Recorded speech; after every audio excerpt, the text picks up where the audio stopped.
Hello, everyone, and welcome to Knights of Prospect, a live play where me and my friends play Dungeon World, and it's the best, and it's amazing, and it's completely improvised, and everyone's a comedian. It's amazing.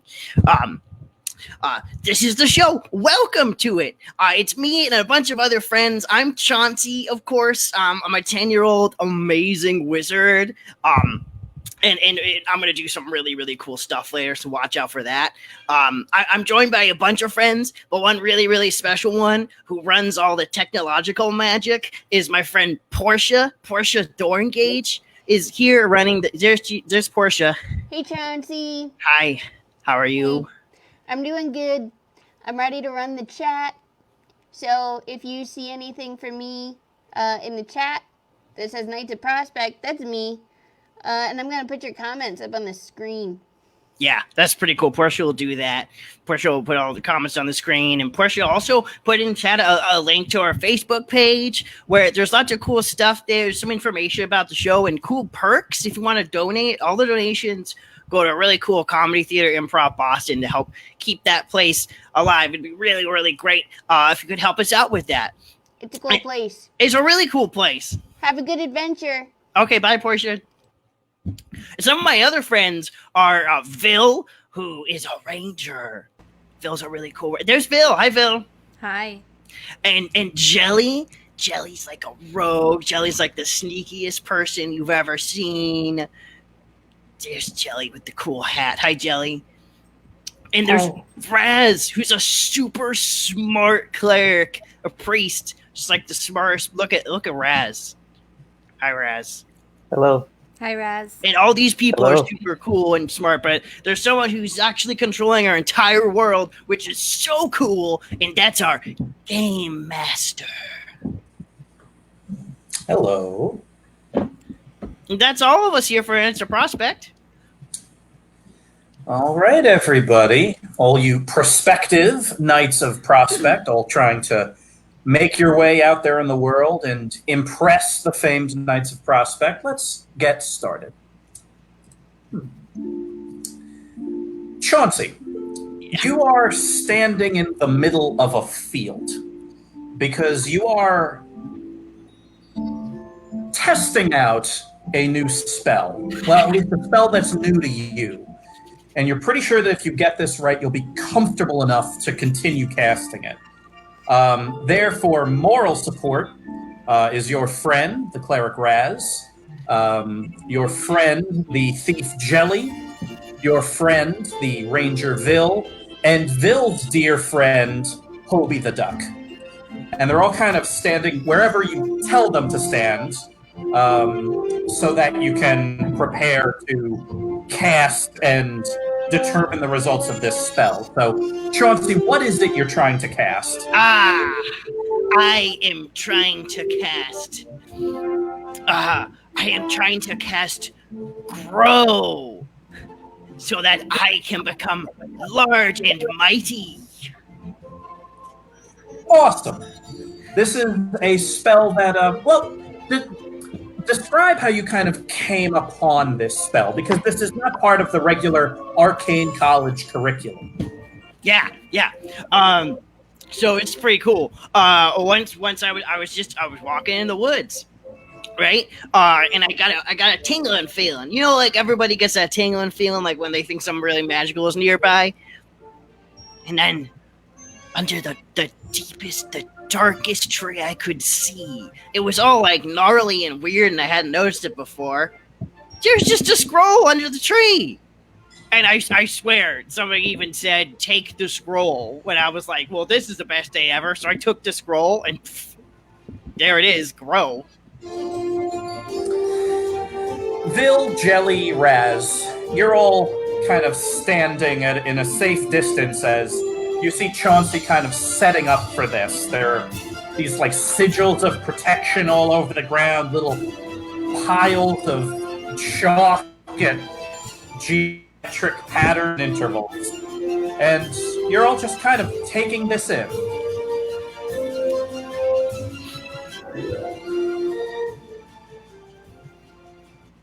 So you found the scroll In a bush, It was under kind a, of underground. there's like a giant tree. It was like a little opening in a giant tree. Isn't that amazing? Ah, that's the best when you find things in unexpected places and you take them for your own. Right? Yes. You know, back when I was living in the woods by myself, I would often find things in bushes and trees, and they would often belong to other people. And they would come into the woods looking for them, and they would often want them back. Oh. And that would lead Well- to fights. Yes, Finders, I've also creepers. spent a lot of time in the woods, and I can say for sure that if I found something in a tree, I would assume it already belonged to a person or animal, and I usually Well, leave I it found there. this in a tree, and it's a tambourine, See? Wow. and now it's mine. And now Grow is mine. God, I swear I heard something tell me to take it. Why would something tell me to take it if it wasn't supposed to be for me? What tells you to Tay. take it? Like a bird? I don't know. It was like I'm really good at impressions, so I'll do an impression of it. It went, take the scroll. Oh, it sounds like a bird. Do you think it was a bird? Maybe. Yeah. Sounds like a demonic bird. Yeah, sounds like a bird with like a demonic agenda. Crow. Crow. A bunch of crows is a murder. You think this is a crow scroll? That's awesome. Could be. I'm gonna cast crow magic. Murder scroll. The scroll itself was shockingly easy to understand. Chauncey, as you're pouring through books at the Arcane College, getting a sense of how spells are supposed to work, a lot of it's theory and it's very complex, and there's a lot of etheric energy, and this is what you have to do, and there's all these things. With this, it's almost like the spell wanted to be learned. It leapt off the page. It was easy summer reading for you.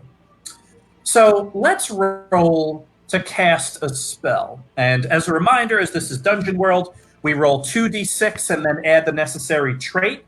For you, Chauncey, that will be your intelligence. You're rolling 2d6 plus intelligence. On a 7 to 9, it's a partial success. On a 10, it's a full success. Aha! 9. Okay. So, describe what Cadmus looks like.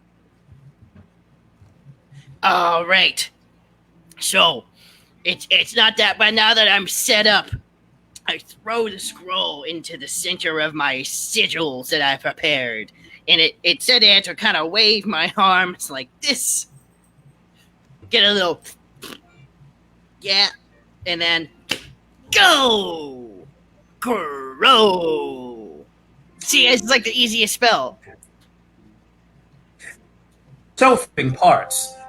The thing about Chauncey that you realize until you're kind of midway through the word is second the spell to your lips,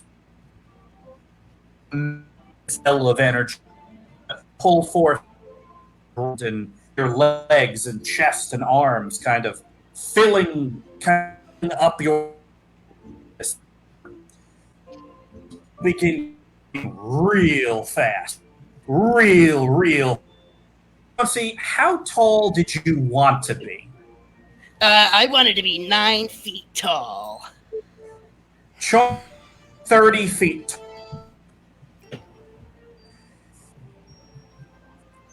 Oh, no. Everyone else is kind of and watching all of this, and it is. Oh, it's up to what it is. Are you horrified, impressed? I am afraid. Oh, now you can take things from the tops of trees. Yeah, I wonder if there's more scrolls up here. No, Chauncey, I think you should undo whatever nonsense you just did. This is not a good idea. Yeah, don't move around too much like you normally do. I don't want to be crushed under a 30-foot. Yes, Ooh. yes. You have very restless feet, Chauncey, Yes. and that could hurt somebody. Chauncey, watch out for Yeah, that look murder out, of big guy. crows. Ah! He's big. All of you realize immediately behind you, he's apparently been standing there for some time, is Jelly's friend / thief and pirate, the deadly Corpius Brunt. Oh, Corby. Hello. Eating a turkey leg and staring up at the 10-year-old is now filling the... Jelly, your friend is here. Oh, Corpius, you old rascal. You came just in time. My frenemy.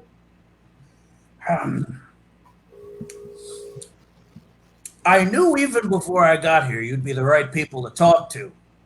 Even more so now that I know that this situation can happen. Oh, yeah. Shot straight up into the atmosphere. What kind of Corpy, do you turkey? see me? What, Chauncey? Do you see me? Yes, everybody sees you, Chauncey. It's We impossible see you. not to see you, Chauncey. If it's all right, Chauncey, would you mind shrinking yourself back down? I have something I want to share with all of you, and I don't want people to know that I'm the one doing the sharing. Oh, a secret? Corpius. Good luck, Sneaky Corpius. as ever. This kid doesn't listen to anybody around here. Isn't that right, Chauncey? I want to bend down so I can hear you better. All right, well, I suppose I'll talk quickly before a crowd gathers. You're a giant, Chauncey. Yes, go quickly. All right, very quickly. We have a bit of a row amongst the thieving community of Tower Town. And Jelly, I know obviously you're a thief, but you kind of have 1 foot in and 1 foot out. You're a child of multitudes. And so I think you're the perfect group for this. Fran McLean, the captain of thieves, I think you came across her a few weeks ago. She partnered with Caliban the Swift, the other big thief in town, and their crews got together to steal a strongbox off a ship in the harbor. Apparently that strongbox was meant for some mysterious buyer with deep pockets. Anyway, McLean and Caliban were supposed to split the proceeds, but McLean double-crossed Caliban, and now the strongbox is heading north to the city of Pilgrim's Rest. Once it passes Pilgrim's Rest, it's going to be in the Catavian Regency, so it might as well just be in the wind. So, what I'm hoping for is for you to steal that strongbox. Intercept the caravan, because I assume it's under guard, and take the strongbox. What you do with it is honestly up to you. You can give it to the captain of thieves, you can give it to Caliban the Swift, you could find who the buyer is and give it to them. All I know is that in the thieving community, I don't want thieves double-crossing other thieves, and I think this deserves punishment. I'm in agreement, Corpius. I know we have a tense history of frenemy-type behavior, but I am in total agreement with the Code of Thievery. Yeah, that's why I knew I could trust you. We don't always see eye to eye, especially because I'm very tall and you are still a child. But when it comes to matters of ethics and morals, you and I are in lockstep. So, what do we think? Crew, go on this quest. Steal this box.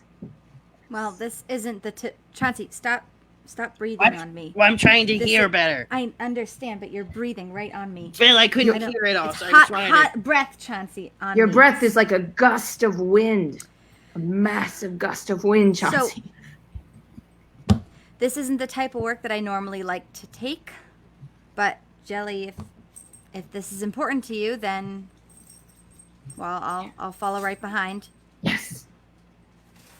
Well, if it's benevolence you want, Vil, once you have the strongbox, you could do with it what you will. You donate it to a museum, give it to a bank. You find the owner. It's up to you. You're doing good no matter what. I don't know Right. what benevolence means, but I like the sound of doing good, so suppose I'm in. I'm on board as long as some of the proceeds are going to the church afterwards. That's fair. incredibly pious of you. Now, I'm going to leave because I see a crowd emerging from the forest, wondering who this giant is, and I best not be seen with you. Best of luck, and I will talk to you all soon. And Corpius, yeah. Too soon, if you ask me. our thieves goodbye. quickly. Yes.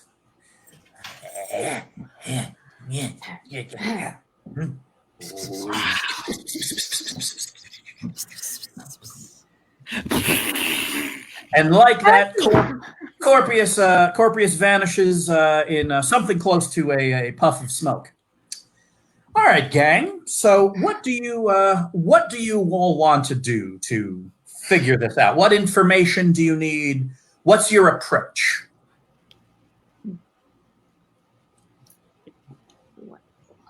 Well, So what do we know here?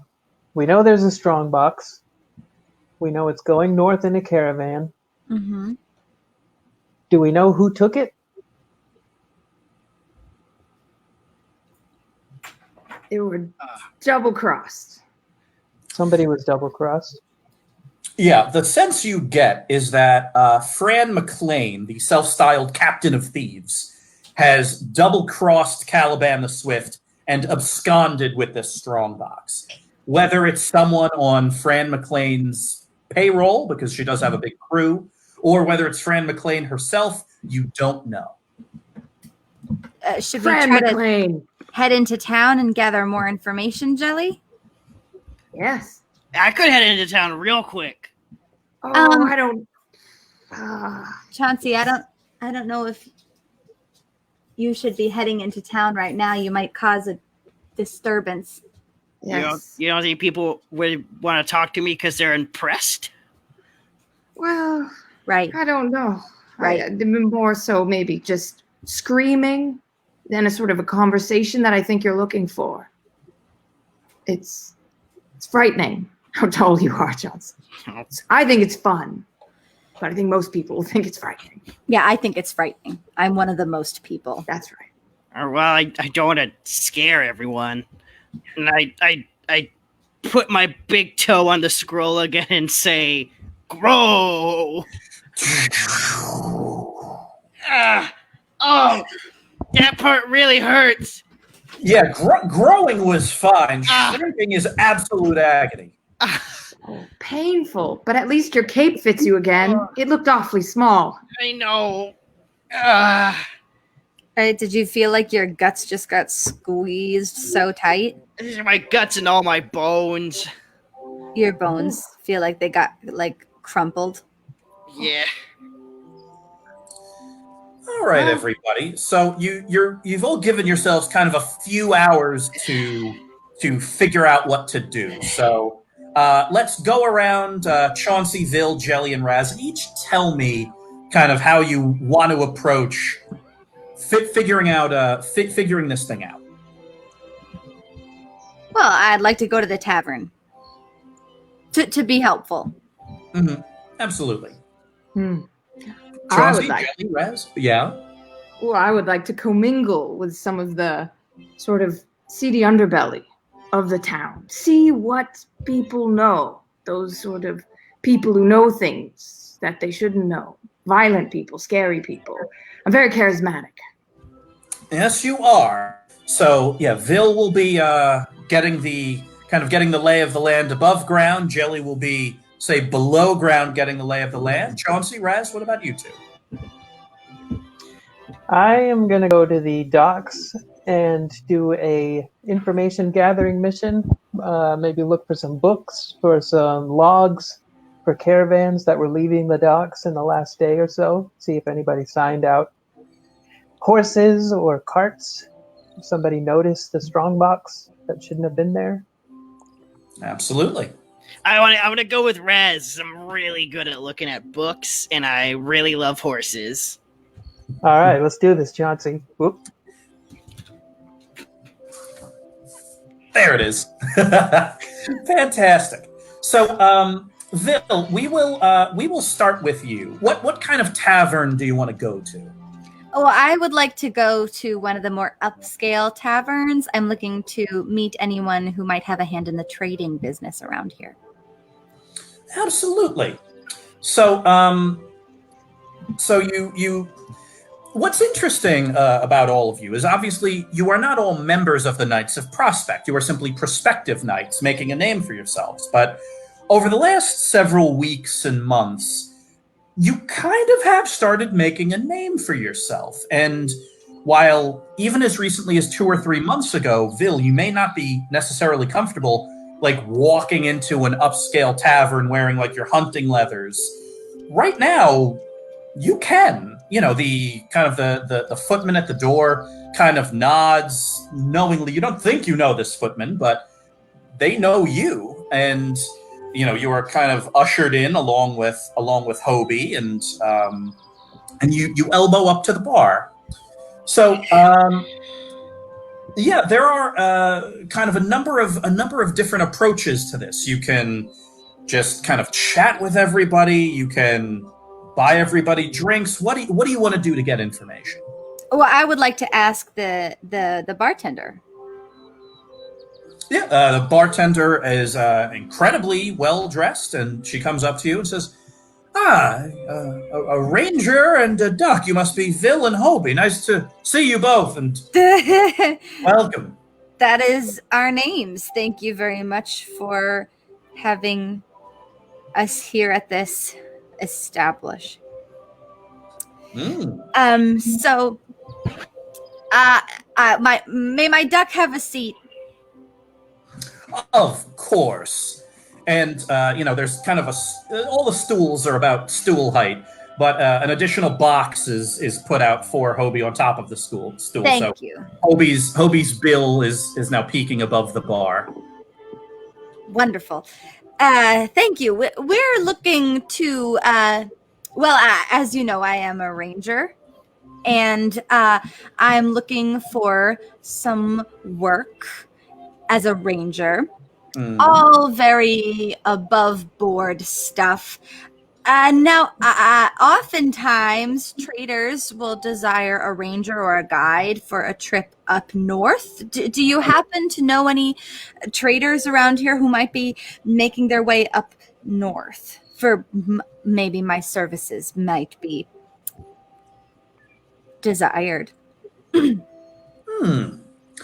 Now, Vil, you are doing your best to play this nice and cool. I am being very casual, very cool. Yeah, like nice casual kind of lean on the bar and all. So this is going to be a parlay. You're trying to get information from the bartender that she may not necessarily want to give. So roll 2d6 plus your charisma. Well, I'm not very charismatic, but I will roll 2d6. And, like I said, lying is not my strong suit, and I rolled a total of 6. However, Hobie, who is very charismatic, in addition to being a duck, gives you +1 on parlays, which bumps you to a 7, which is a partial success. So the bartender says, well, unfortunately, I think you just missed something. A very well-dressed woman came into this very, very bar last night, made a whole big fuss about recruiting some mercenaries. So where this bar is right next to one of the mercenary guild houses in Tower Town. And according to this bartender, this well-dressed woman came in, kind of quickly ordered some food, sat here, and met with a representative from the Able Blades Mercenary Company. And according to the bartender, who popped her head out to witness all of this, within minutes of her getting here, she left with 6 very capable-looking Able Blades mercenaries. 6? Yes, and they're former Vorish military too. All the good mercenary companies come from Vor, and the Able Blades are nothing but the best.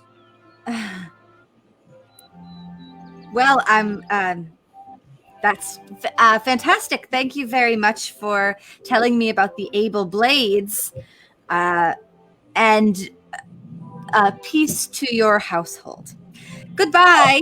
I would like to leave the bar quickly. And you pick up Hobie, and the two of you leave the bar at great haste. Chauncey and Raz, you're down on the docks, sorting things out. How do you want to approach information gathering here? I am going to ask Enteresh, does fortune favor speaking to a dock worker or somebody in the managerial staff? All right, so you petition Enteresh. What does that look like? Enteresh, speak to me! Do I speak to a dock worker or somebody in the managerial staff? The idea bubbles into your head as if it was an old memory. The dock workers, those humble few that brave the physical exertions necessary to keep the ports open, those are the true servants of Enteresh, and that is who you should talk to. Chauncey, I have a feeling we should go down to the docks and talk to some of the people who work on the ships, longshoremen. Enteresh told you? Enteresh told me. That's so cool. The ones down there? Yep. And I'm squinting my eyes and trying to just absorb all of the details in my environment to discern reality here. Sure. So Chauncey, roll a discern realities roll. That's 2d6 plus wisdom.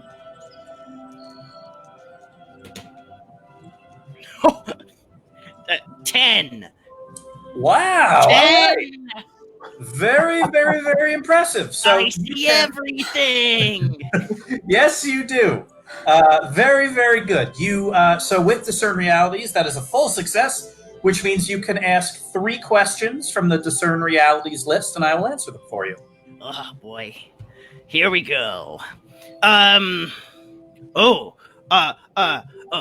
should I be on the lookout for here? Do I don't notice any seedy individuals? People could be involved with the works here.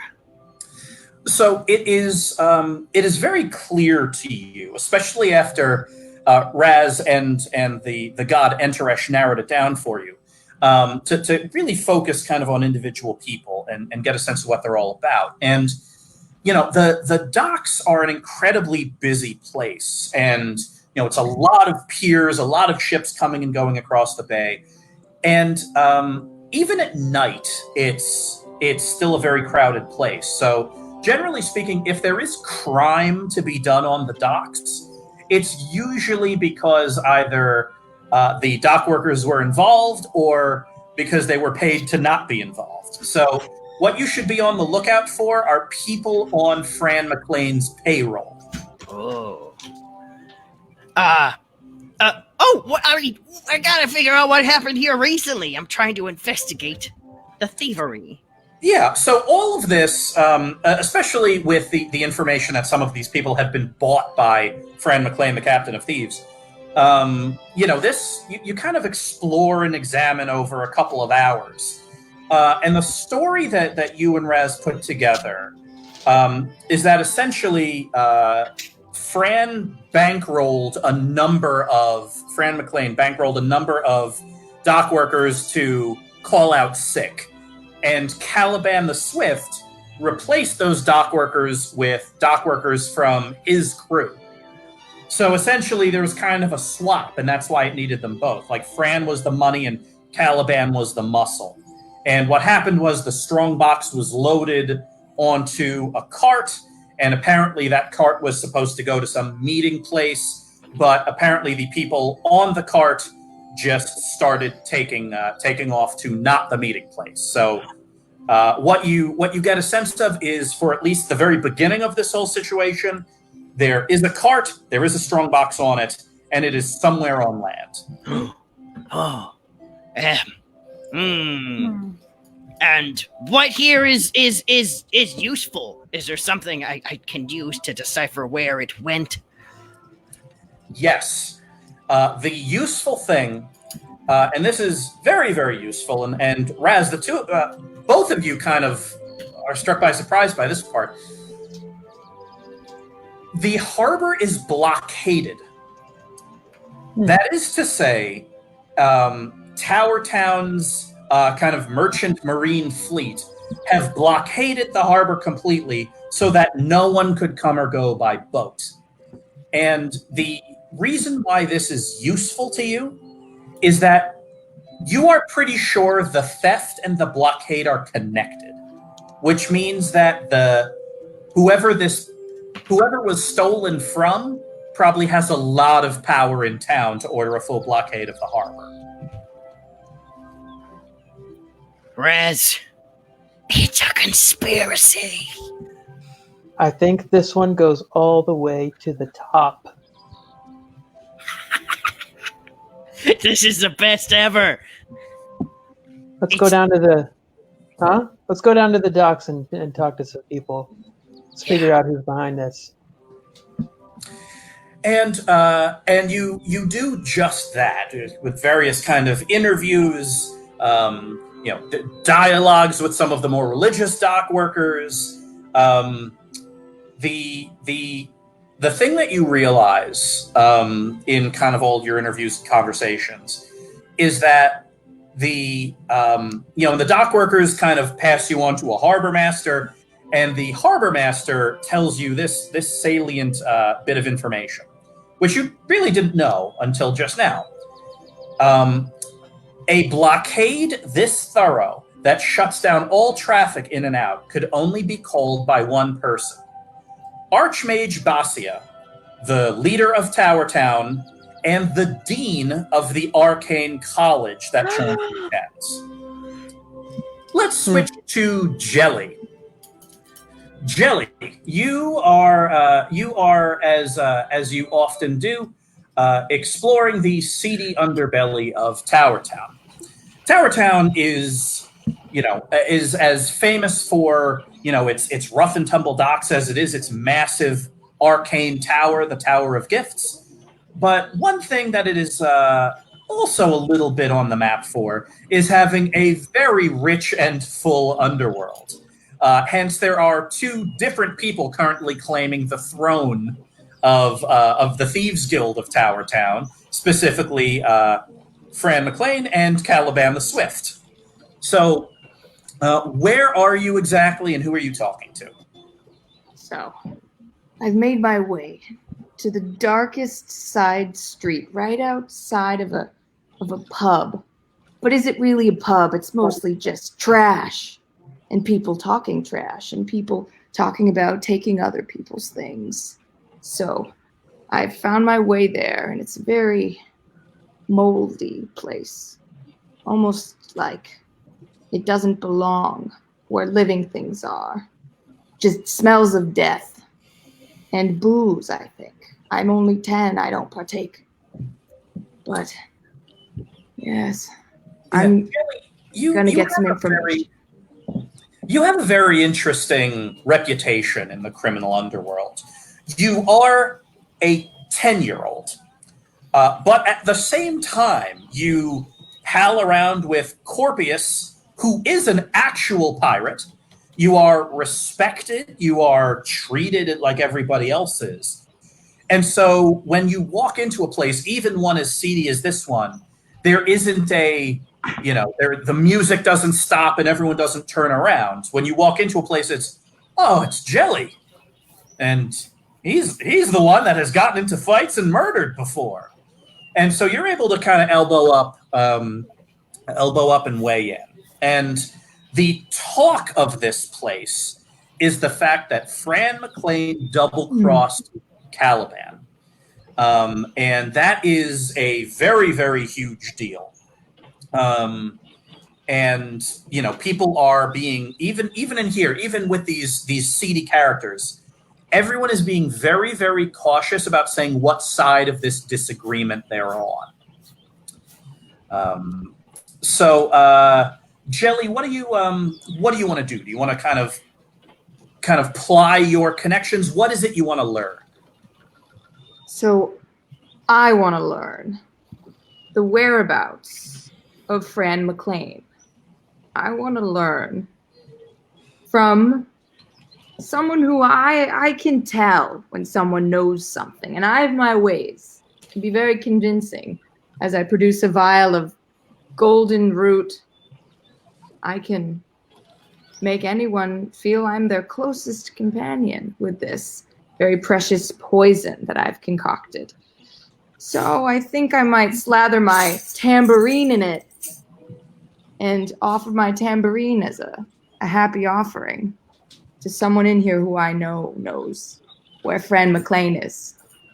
Absolutely. So this is going to be a connections roll, 2d6 plus your charisma. But because you are also poisoning someone with the fake gift of a recently discovered tambourine, I'm going to let you add +2 to that roll, because that's just fantastic. So I rolled a 6 plus 2, 8 plus charisma is 9. All right.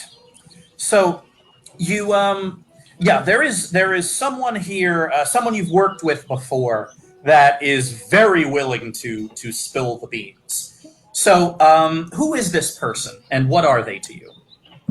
Oh, so this is Gray Bundle Scrum, and this is somebody who has seen it all. He's seen a lot. And he actually taught me a thing or two about using my rapier and about the sort of underground infrastructure of cities and towns and how we look to the shadows for opportunities to move without being seen. So I go to him, and I know he doesn't tell me everything because he's smart, but I can gain even a deeper trust, I think. We've had a bit of a falling out, actually. So this hopefully will mend that. Back in the good graces. Thanks, Golden Root. And that's what you do, is you kind of place this down in front of Gray Bundle, and, there's a number of pleasantries that you exchange, various secret handshakes and nods and winks. And eventually, he's holding the tambourine and kind of gauging it and says, this is perfect. This is perfect. My grandson will love this. All right. Glad. You've got my grandson. My grandson. He's going to be a musician. He's going to get into one of the Bard's colleges, I'm sure of it. Very And I'll good. be You a must very be about my age. Well, I wouldn't go that far. You're very mature for your years. Thank you. I do so appreciate it. One question, Jelly. That's it. So make it a good one. All right. Where is Fran McLean? You can tell me. Fran McLean left town last night. Has something to do with this double cross. We all know what she did to Caliban. But what I know that these people don't is that she's right there with the prize. She's personally taking it north. I figured. Yeah, I figured if we followed that incredibly, impeccably dressed, constantly Fran McLean, and we found where she was, we'd find what we were looking for. Okay. Yes. So where we find Fran, we find our strong box. Where you find Fran, you find your strong box, indeed. So all of you convene again and kind of pool your information together. And you realize, mercifully, that if all of you didn't kind of achieve this information, you would have no idea where to start. There is a blockade, meaning Fran McLean must be traveling north over land. You know that Fran McLean herself is traveling with this strongbox. You know that she has half a dozen elite mercenaries with her. And you know that given all of this, there is one road she can take, and that is the coast road, heading north. All of this she is doing almost certainly in a wagon or cart, meaning it's horse-drawn, meaning it's going to be faster than you. Meaning you're going to need horses, and you're going to need to... well, actually, I leave it up to you. You cannot catch her on foot, and catching her on horse along the coast road is going to be a challenge. So, what I need to know from all of you is two questions, really. How do you plan on intercepting Fran McLean, the captain of thieves? How do you want to catch up with her? That's question number one. Chauncey, big spill. That's what I was thinking. Do you guys want me to do big spill? Big spill. And then you hold us, and you You guys can hop on my shoulders. Just grab and it. you're like this. You're going like this. Phil, you okay? Yeah. Mm-hmm. Okay.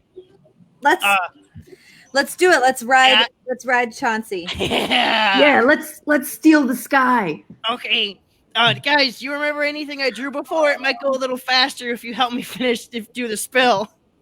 Okay. I remember triangles. I remember you do the geometric. triangles. You do the triangles. Hobie, do you remember any of it? Right. Got a pretty good memory, but no, not this time. Not this Okay. time. Hobie And has no idea. I take out a scroll I would usually use for homework, and I just start drawing the images that Vil and Raz will have to repeat over and over, so they can do that part as I do the hard stuff. Fantastic. So here's how this is going to work. There's the other part of this too. The second part of the question, which is, where do you want to intercept this caravan? Do you want to intercept them? You have two choices, really: on the road or in a town. On the road. Road. But but in a town, everyone could see how I'm helping. I think in this case, we probably want people to not see how we're helping. Oh, We want to be sneaky. Yeah. Sneaky one. I'm gonna basically be a 30-foot tall rogue. All right. So here's how this is going to be. Now, you have cast this spell successfully one time. And almost successfully, because you way overshot the height, and it really hurt to shrink back down. So this time, though, you not only need to cast it, but you need to sustain it on yourself for a pretty significant amount of time, meaning this is going to be a ritual spell. Meaning it's going to be big and it's going to be serious. I am writing the most important parts of the scroll, and instead of writing some of those parts out, I am scrawling them on my body. So you're kind of etching runes onto yourself.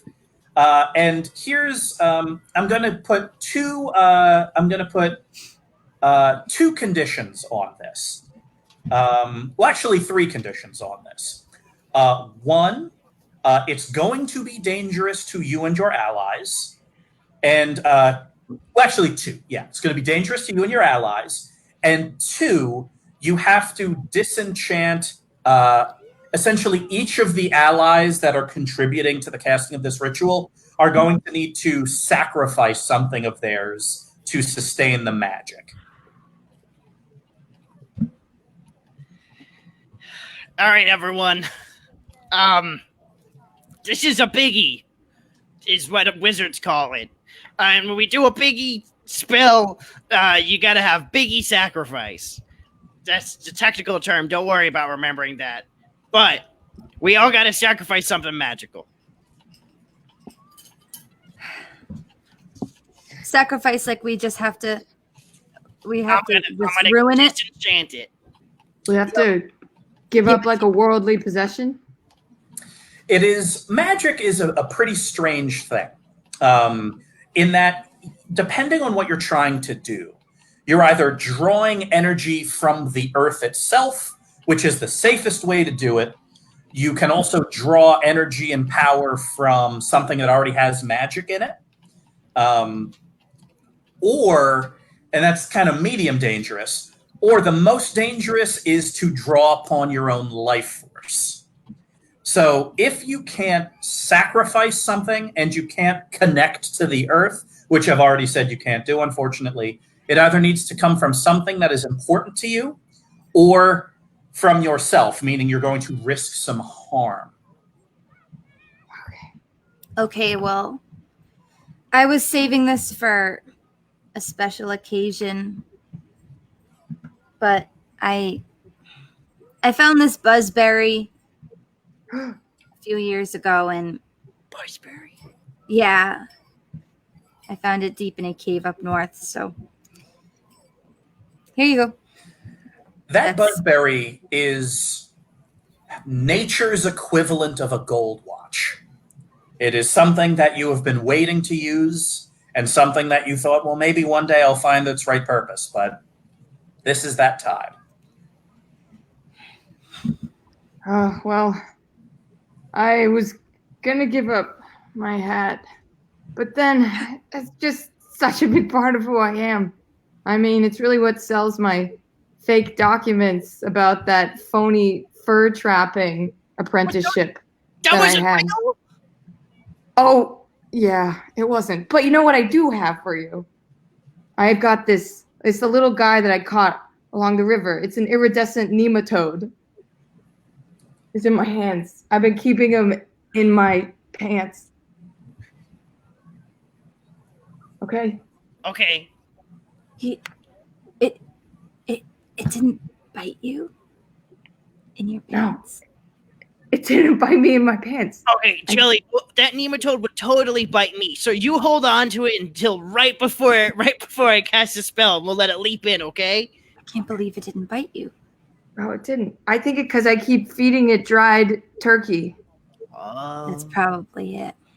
Because, well, it ate it out of my pocket. So I kind of fed it, but it mostly took it. It's a little thief like me. That's why I call him Turkey. It's a good name. I'm going to disenchant my forever spinning top that I had ever since I came into the academy. And I will disenchant my clerical robes. Wow. Yes. Right. Oh, I believe in this mission. Whoa. I'm gonna grow so tall. This better be one big spell. I maybe with that we could all grow super tall. I don't know. I could try. I think at least one of us should still be small in case we need to abscond with the box. Make sure Turkey stays small. Okay. Now it's time to cast a very important spell. You are standing in that exact same field, all of you again. Only this time you're all in the ritual circle along with Chauncey, instead of being a safe distance away. Chauncey is absolutely covered in runes and sigils, standing in the middle of this big, kind of interlaced chalk outline, circles within circles. The three of you are standing in a triangle around it, all holding the things that you are going to disenchant. The scroll is down on the ground under Chauncey's feet, and Chauncey casts it. Release the nematode! Go, Turkey, fly! Grow! 2d6 plus your intelligence, Chauncey, and good luck.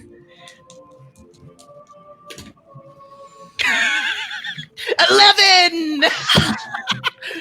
Yeah! Turkey! Ah! And Chauncey, you start growing.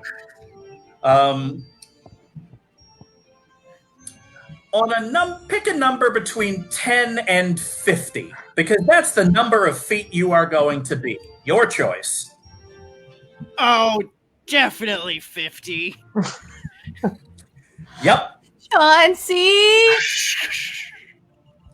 So, Oh. springing from the earth like the beanstalk of lore is Chauncey, young wizard. Chauncey is now the second tallest building in Tower Town, behind the tower itself. Wow. Chauncey, your statistics have changed a little bit.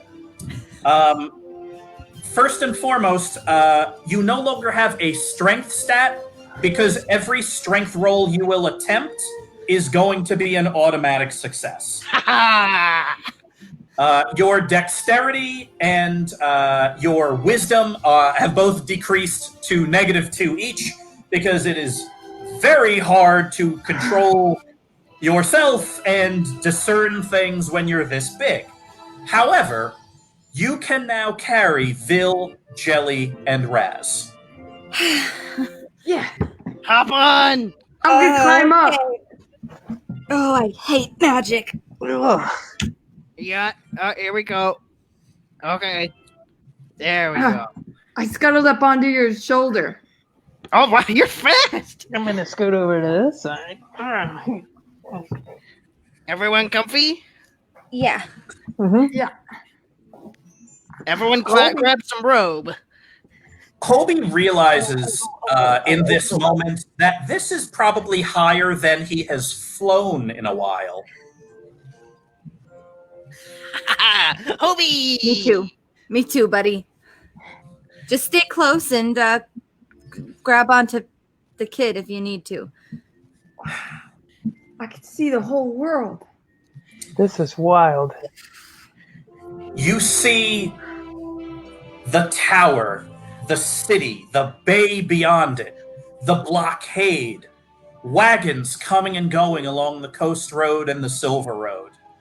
And you see also hundreds, if not thousands of eyes, all looking at you, Chauncey. All looking at all of you, you prospective Knights of Prospect. Chauncey, I need you to roll 2d6 plus your dexterity. Actually, sorry, 2d6 plus your constitution. Was that unchanged? Yes, your constitution is unchanged. 3. Okay. Don't worry, guys. It's so windy up here. There's a lot of difficulty being 50 feet tall and carrying your best friends. And really, the biggest difficulty is just self-control. You begin running along the road with big, thundering steps. And I spelled Chauncey in the air to the townsfolk below. That you do. There is a crowd gathering to the north of Tower Town to look at you. There are people on horses trying to catch you when they can't. You are smashing through fences, knocking over old growth trees. Sorry. You inadvertently kicked over a barn, but who builds a barn right on the road? That's just silly. That was your fault, barn The builder. trees, Chauncey. Careful of the trees. No, they're just like toothpicks. A bird just flew in my mouth. Oh, I think I ate like 5 birds. Hobie, you gotta keep up. Hobie is kind of circling and following. Hobie, the only other living creature fast enough to stay with Chauncey. Let's cut ahead to a nicely appointed wagon driven by horses that are being pushed ahead by a pair of elite Able Blades cavalry.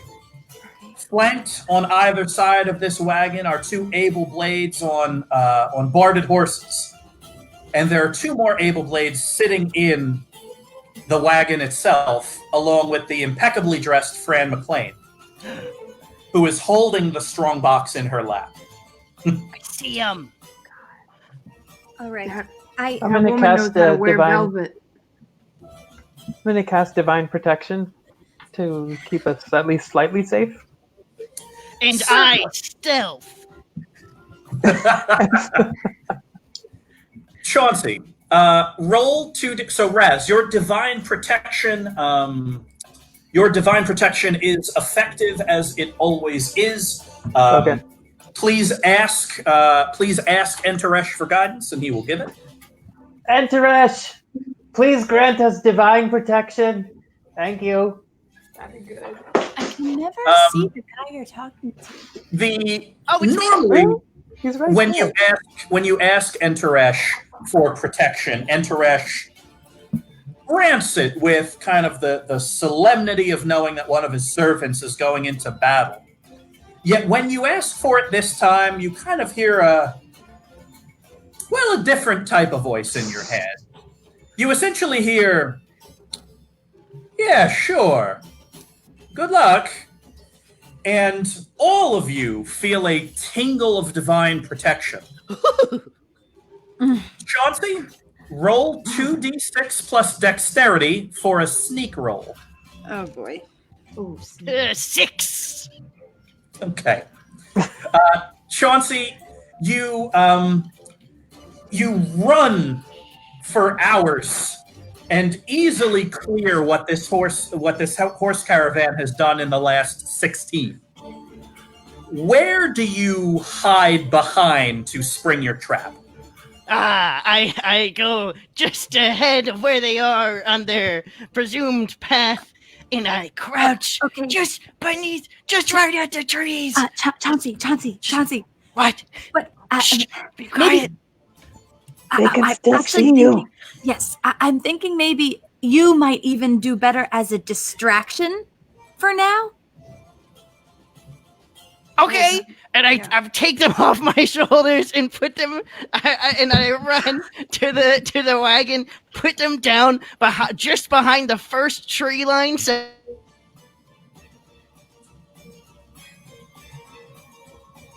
Oh, you cut out for a couple of seconds. Where did you put them? What? I put them just right behind the one tree line, hiding them from the wagon, and then Okay. I jump right in front of the wagon. Okay. So in the wagon, Fran McLean is counting the vast fortune she is about to receive after this strong box makes it north. When the horses that are pulling this caravan stop and rear up, Fran McLean looks around the able-bladed soldiers in there, pull swords and pile out, and then she pops her head out through kind of the sunroof of this wagon and sees a 50-foot tall boy wearing giant wizard robes. Look at me! What? Turn the wagon. Grab the wagon, Chauncey. Grab it. Okay, I'm reaching down for the wagon. You reached out. The wagon starts to turn, but you pick it up with the ease of someone lifting a toy wagon, because that's what it is. You physically lift the wagon up. The able blades that are driving the horses cut them loose, and they take off. Fran just barely tumbles out of the wagon, clutching her strongbox. The able blades kind of form a perimeter between her and you. Vil, Jelly, Raz, what do you want to do? All right, Jelly, remember when I taught you how to make a snare trap? Yeah. Well, we Yeah, gotta on trap. We gotta trap some able blades. You need some rope? Yeah.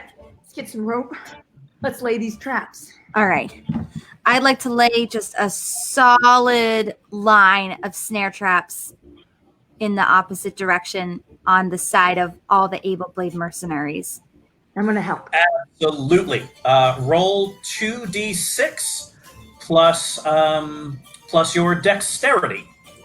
And I'll give you +1 because Jelly is helping. All right. That is a 12. So yeah, there's rapid speed knot work and rope work, and you all kind of lay a trap along the tree line here, and there's you're just kind of waiting. You see Chauncey looming large in front of you, the able blades preparing, and Chauncey, you look down and you see from the tree line behind them, Vil and Jelly and Raz give you the thumbs up.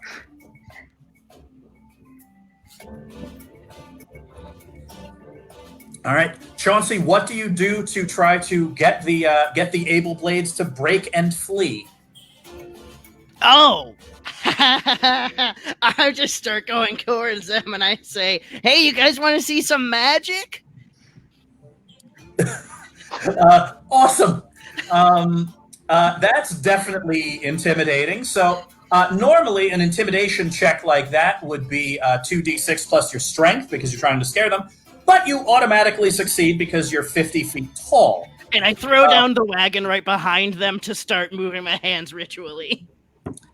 Yeah, the wagon soars through the air and smashes apart into splinters, and you begin casting. What magic spell do you want to cast? Oh, I'm casting a magic missile, but I'm taking the time to move my hands and concentrate to make one large blast to suit my size. Absolutely. I'm not even going to let you roll for this. You make a big show of doing this. Your fingers start to kind of crackle with bolts of lightning. There's like the hair on your arm starts to rise. The able blades feel a pressure drop. Okay, Jelly, hide, Jelly, out of the way. And Chauncey, you fire a magic missile that detonates against a hillside and explodes like artillery. The able blades, who have fought orcs in the endless wars to the south, break and sprint for the tree line. Did you guys see that? You're doing good, Chauncey. You're doing good. All of you, Bill, Jelly, Raz, get into battle positions behind the traps, but every single trap pulls an able blade off the ground. And they're all kind of pulled in snare traps, and they trip and they fall. And between the giant wizard and the snare traps, and the fact that that there are three armed prospective Knights of Prospect, they all throw down their weapons, which leaves Fran McLean, the captain of thieves, alone in a field holding a strongbox. What do you want, giant? Ha ha! For I am Chauncey the Wizard. You will drop your strongbox immediately. She drops it. Oh, hey! I have a question. Thank you. Oh, yes, thank you, Val. Thank you very much. I have a question, and I get right up next to her face. I have a question for you. I have a feeling that you know someone who's actually taught me a lot. Archmage Bassia? Do you happen to know this person? Well, I suppose I don't have much of a choice aside from tell you.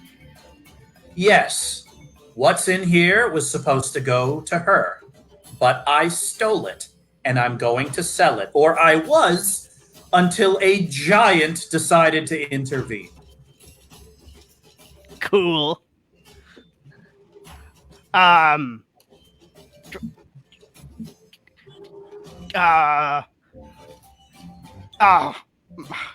Does anybody else's body hurt? You're doing great, Chauncey. Chauncey, Fran, keep it up. Fran. Chauncey, you are feeling very hot, but also very cold, and also your bones hurt, and also you're getting dizzy. I'm going to go run over and grab the strongbox before what I think is about to happen is going to happen. Oh, I'm gonna back way far up from Chauncey's body. You sprint up and you grab the strongbox.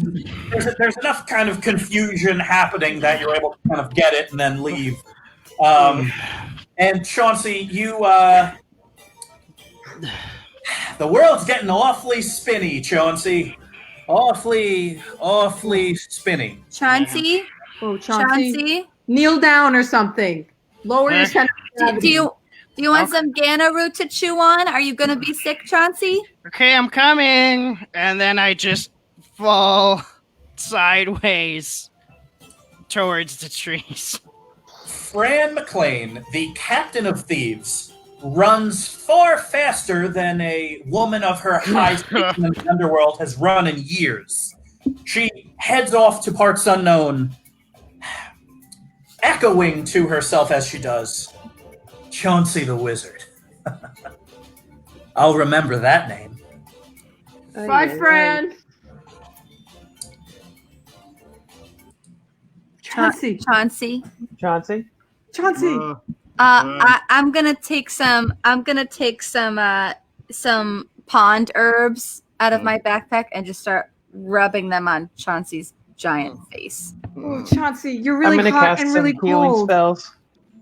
A healing spell over Chauncey. Yeah, Raz, What else do I this is some big healing here. So you kind of have to create a ritual circle and all of this, and you pray, and Enteresh responds as he does, and Vil, you are slathering herbs onto Chauncey's face, and Jelly, you're just kind of making sure that that all of the able blades are still very much in their traps, which they are. And very slowly and very painfully, Chauncey, who is kind of winking in and out of consciousness, returns to Chauncey size.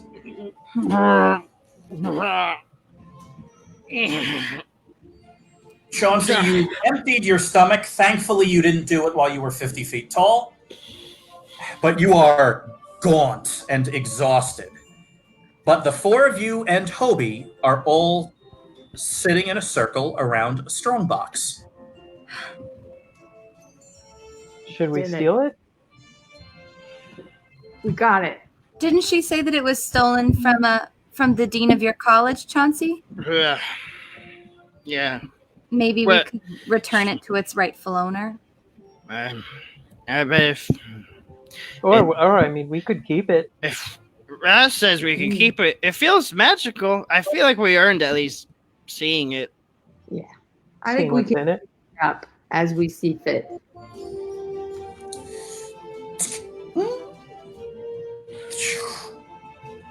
You open up the strongbox, and in the strongbox are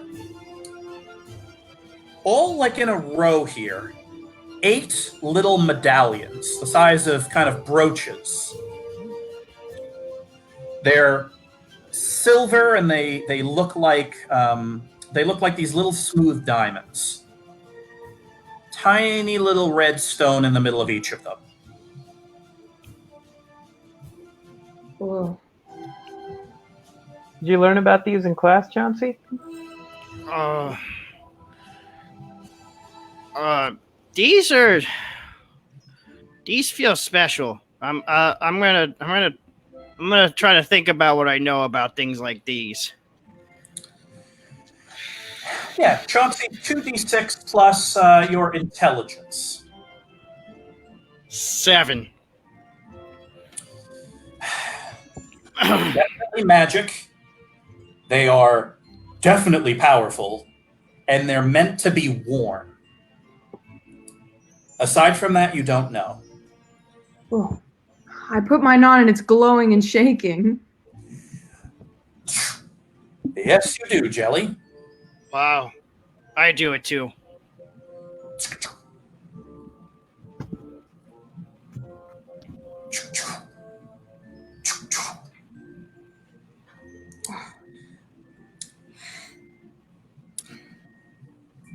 What happens next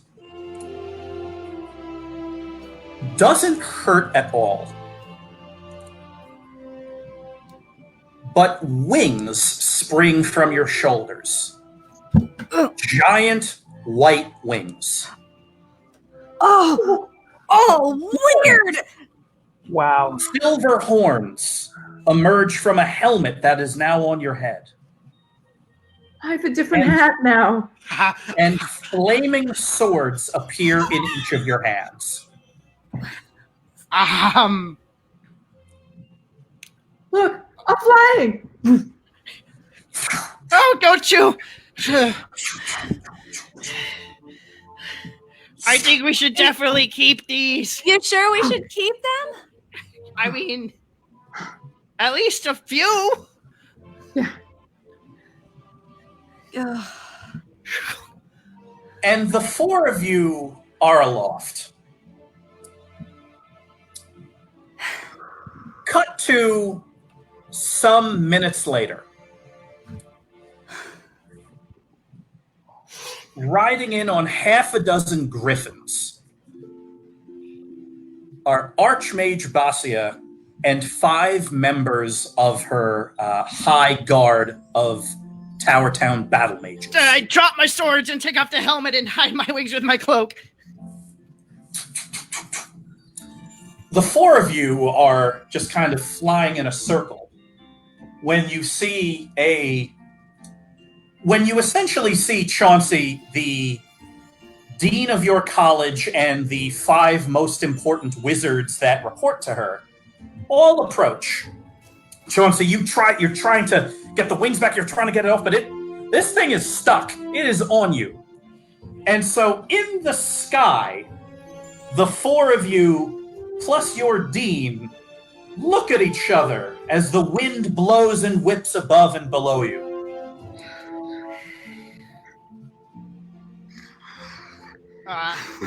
Wait. Chauncey.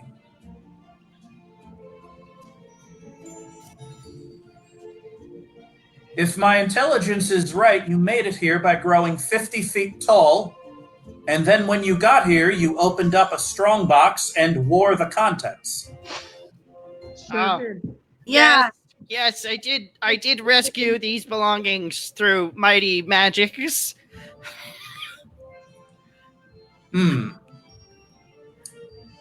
Well, then I suppose all of us have a lot we need to talk about. Oh. And we will end it right there. Oh. A conference in the sky with the dean of your college. All this nonsense magic today. That's a lot.